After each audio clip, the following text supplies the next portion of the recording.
Hello,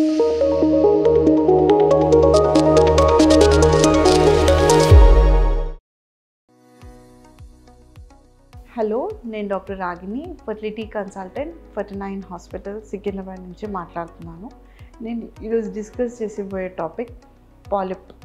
polyp అంటే ఏంటి, ఎక్కడెక్కడ ఉంటాయి, దానికి ట్రీట్మెంట్ ఏంటో అనేది కనుక్కుందాం. నార్మల్గా యూట్రస్లో గర్భసంచి లోపల చిన్న చిన్న కంతులు అనేటివి ఉంటాయన్నమాట. ఆ కంతులు అంటే ఏంటి అంటే నార్మల్గా లోపల భాగం అనే లైనింగ్, ఎండోమెట్రియల్ లైనింగ్ ఒక్కొక్కసారి హైపర్ప్లేసియా అవుతుంది అనమాట. దానివల్ల అక్కడ కొంచెం వరకు గ్రోత్ లాగా రావచ్చు, ఎండోమెట్రియల్ గ్రోత్ అనేది ఉంటుంది.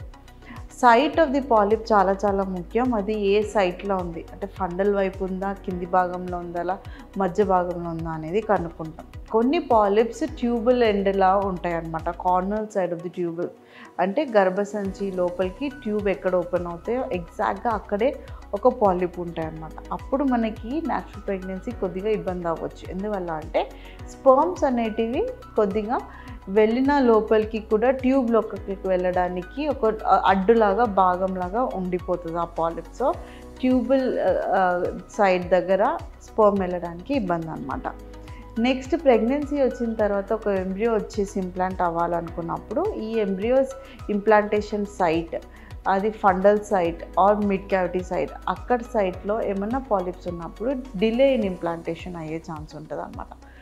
డిలే ఇన్ ఇంప్లాంటేషన్ అయినప్పుడు మనకి ఫర్దర్గా ప్రెగ్నెన్సీ ముందుకు వెళ్ళడం చాలా ఇబ్బంది అనమాట. So site of the polyp size కూడా చాలా ముఖ్యం. కొన్ని polyps exactly near the cervical region ఉంటుంది, అంటే గర్భసంచి కింది భాగంలో ఉంటాయి. అప్పుడు కూడా స్పర్మ్స్ పెనిట్రేషన్ అప్పటికి అవి అడ్డు బ్లాక్ లాగా ఏర్పడేసి further penetration into the uterus అనేది చాలా వరకు తగ్గిపోతాయి. So depends upon the site, size and history ఎప్పటి నుంచి ఉంది. చాలా వరకు పాలిప్స్ తీసినా కూడా ఒక్కొక్కసారి టెండెన్సీ ఆఫ్ ది పాలిప్స్ చాలా ఎక్కువ ఉంటాయి. వాళ్ళకి తొందరగా ప్రెగ్నెన్సీ అయ్యే వాళ్ళని ప్లాన్ చేసి చెప్తాం, ఇంకా డిలే చేయొద్దు అనేది చాలా వరకు ఇంపార్టెంట్ అనమాట.